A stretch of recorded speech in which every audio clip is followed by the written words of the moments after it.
What's going on, Dolphins fans? It's Connor from the Dolphins Dive. Today's preview day, we're breaking down Dolphins versus Bills Saturday night in the tundra of Buffalo, New York. So before I hop into the video, I'm just going to do a quick little plug to my merch shop, thedolphinsdive.com. Please check it out. It means a lot to me. We just dropped 2 new designs. If you've seen the video of Mike McDaniel walking around with the I Wish It Were Colder shirts, we got that on the site, as well as a Mike McDaniel Check Your Pulse shirt, which the design is actually really, really nice, probably the best one we've had yet. So if you're interested, please check it out. It means a lot. But without further ado, we're going to hop right into the video. You know how we started. Dolphins offense versus Bills defense. So before I break down the numbers, we have to address the elephant in the room, aka the weather. So it looks like Saturday night is going to be very cold, potentially very snowy, and windy. So that impacts how this game is going to be played. You don't know the weather until it's actually happening, so I'm unsure of if, because I've seen different ranges of snow, but there's scenarios in football games where it snows 10 inches, but they're able to clear the field. So I don't know how the footing's going to be. I don't know how the ball's going to throw. So with all intensive purposes, though, I think this game should be emphasized as a rushing game. Tua hasn't been good in the snow. So I think the game's going to be won on the ground. So with that in mind, I'm going to go break down the numbers. The Dolphins' offense is 9th in points per game, but the Bills defense is 2nd. So the Bills defense, arguably the best in the league, probably number 2 behind the Niners. Dolphins are 2nd in passing yards per game. Bills defense is 19th in passing yards allowed. Dolphins are 29th in rushing yards per game, and Bills are 4th in rushing yards allowed. So, like I said, this game's probably be won on the ground, and there's a clear discrepancy in terms of the Bills' run defense versus the Dolphins' rushing offense. But we'll see how that plays out tomorrow night. So, offensive keys, number 1, establish the run. Not only due to the weather, but just of how the Dolphins have lost the past 2 weeks offensively. We need to be able to run the football, control the line of scrimmage, be able to get the ball out quick, and not be so reliant on deeper passing, holding the O-line up to dry, and if the timing isn't correct like it hasn't been the past 2 weeks due to press coverage, you're less susceptible to fail. So establish the run, control the trenches, especially if it's a snowy game. I expect the Dolphins to probably run the ball close to 30 times this game, if not more, which would be like 3 times the amount we have last week. So I think we need to be a run-heavy team. And we all know where Mike McDaniel's background is. It's the run game. And he's got all these toys and Waddle and Tyreek and everyone else that he hasn't needed to emphasize the run game probably as much. But if you want to win games in December and January, you have to be able to run the football consistently. And there's no better time to show it than today, or tomorrow rather. So hopefully he's got some very good runs cooked up, schemed towards the Bills defense. They match heavier personnels a lot in nickel. So say the Dolphins are in 21 personnel, which is 2 backs, 1 tight end. Generally, teams would come out in their base personnel, which is, for the Bills factor, they run a 4-3 defense, so it would be 4 defensive linemen, 3 linebackers. But a lot of the times, they're still leaving a linebacker off the field with their nickel corner. So the Dolphins need to look to take advantage of that and establish the run. After establishing the run, like I said, I'm not fully sure on how the conditions are going to be. You really don't know until the day of. But get the ball out quick to playmakers. And this is, once again, attributing back to last week where we were a lot of deep throws, a lot of incompletions. Get the ball out quick, complete sure completions, keep the chains moving. Because when you have Tyreek and Waddle, yes, you can throw 15 yards and let them continue to run. But you can also just throw it right off the rip in the flat and let them run for at least 5 yards. Like, the Dolphins' offense was stalling out so quickly because first down, 15-yard incompletion. Second down, like it would be like a 4-yard run or like a quick throw. And then third down, 15-yard incompletion. Like, that's not as sustainable. It has been throughout the year, but against some of the best defenses, you're going to have to be able to hit the flat route, let them run for 4 yards, run the ball for 4 yards, and then another quick completion. Like, you have to be able to keep the chains moving. You can't be just so reliant on the big plays as the Dolphins have been. So get the ball quick in the flat, screens, all of that stuff. And last but not least, sustain drives. And like I said, if this weather is going to be what this weather is going to be, It's likely going to be a very defensive game. With that said, like I said in my previous get the ball out quick, sustain drives by being able to consistently run the football, which the Dolphins have not been able to prove that they can do outside of like 2 games, and then get the ball out quick to the playmakers and let them make plays. I think that's how we have to do it. And if the Dolphins can show that they can adapt to what the Niners and Chargers have done, which is a lot of taking away the middle of the field, playing press coverage, if the Dolphins can show that they can beat that, it handcuffs a lot of teams, because our offense prior to those 2 games was one of the best in the league.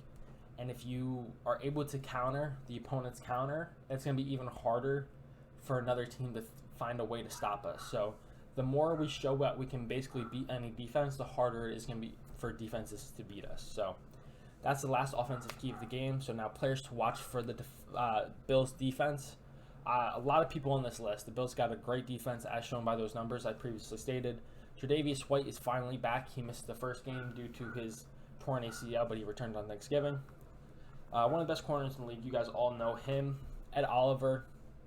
I don't think he gets as much love as he should. I've seen the love for him on Twitter, but he's one of the best, if he's one of the best interior defensive linemen. He's not the best, but he's definitely up there. Phenomenal against the run, even a very good interior pass rusher. Ed Oliver, absolute stud. Matt Milano, one of their linebackers. He's always making plays against the Dolphins. He's the one that pushed Tua. I wouldn't say that was even dirty, but he's always making plays. He's very good against the run and pass. Just a very good instinctual player. Jordan Poyer, once again, this is someone that you should know. He's a main staple of this Bills defense. Obviously, they're still missing Micah Hyde, but Jordan Poyer's one of the best safeties in the entire football league. I don't know why I said that. But yeah, Jordan Poyer's an absolute stud. He always making plays on the ball and making big hits. Tremaine Edmonds, former first-round pick. I remember I wanted him on the Dolphins. Once again, he's also a stud. 3-down player. He's big. He's fast. They like to blitz him sometimes. He can run in space. But yeah, he's an absolute stud. Last but not least, Greg Rousseau out of Miami. He's their main pass rusher now with Von gone, and he's very effective. I'm pretty sure he was very impactful in the last game we played him as well. But yeah, Greg Rousseau is an absolute stud. With that said, we're going to go right into the Bills' offense versus the Dolphins' defense. So the Bills' offense is 4th in points per game. Dolphins' defense is 23rd.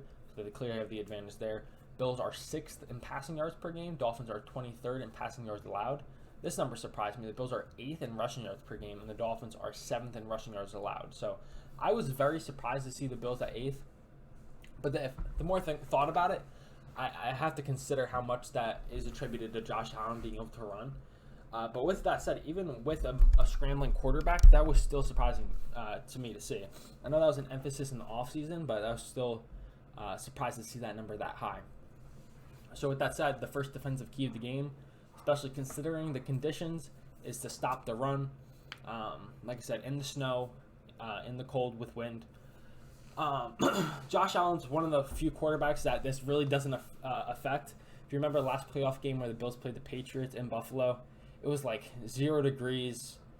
I don't know if it was snowing, but it was very, very awful conditions, and the Bills absolutely decimated the Patriots. Josh Allen had no struggles throwing the football. He's got a huge arm. So he's one of the few quarterbacks that this doesn't affect as much, but it still affects him. But yeah, if you're able to stop the run in a very cold, windy game and make them throw the ball, it's probably going to work out in your favor. And they have a very good backfield with Singletary, Cook, and Nyheim Hines. So they've got good guys. Contain their run, that'd be good. Number 2, contain Josh Allen. And the reason I just don't say stop him, I mean, you have to contain him within the pocket. You have to contain him throwing. Josh Allen is such a dynamic football player. They have designed runs. If you run man coverage and the DBs turn their backs, he's going to take off for 20 yards and hurdle or run through someone. Like, he's so dynamic. You have to try and contain your rush lane so he doesn't get outside the pocket. Make him stay in the pocket, force him to make his reads and sit in the pocket that way, because if you let him go on the run, that's how he makes his big plays and scramble drills and things like that. So keep him in the pocket. Don't let him get outside the pocket and make backyard plays like he's so good at doing. And last but not least, contain Stephon Diggs. We all know he's their best offensive player outside of Josh Allen. Um, and if you look at their other receivers, like Gabe Davis is a stud, but he's not as consistent as they would have liked. Isaiah McKenzie makes a lot of plays, especially against the Dolphins. Dawson Knox is a stud. Their backs out of the backfield are also very good. But at the end of the day, their passing offense runs through Stephon Diggs.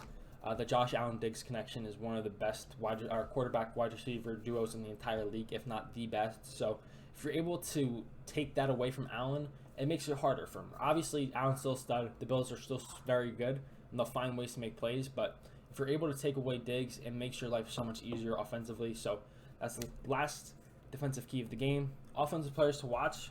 I don't actually have three. Their offensive line is good. It's hard to put players to watch as offensive linemen because everyone's just so focused on the ball. Understandably so.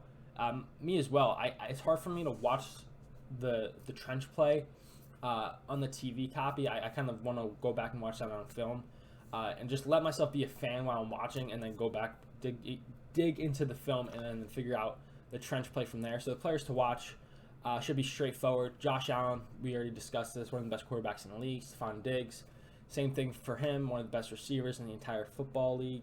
And last but not least, I put Devin Singletary just because the last time the Dolphins played him, he made a lot of plays in the passing game and the running game. A very dynamic player. He was on my fantasy team before I lost. Absolute heartbreaker, man. I had to win to get into playoffs, and my team choked. Had some injuries, but whatever. It was unfortunate. But yeah, Devin Singletary is a good player. Got to make sure you contain him, especially if it's a run-heavy game. So that's that for the preview. Now for the prediction, do I want to change it on the fly? I have it written down. I don't know if I want to go with it, though. I'm going to, just to try and be unbiased.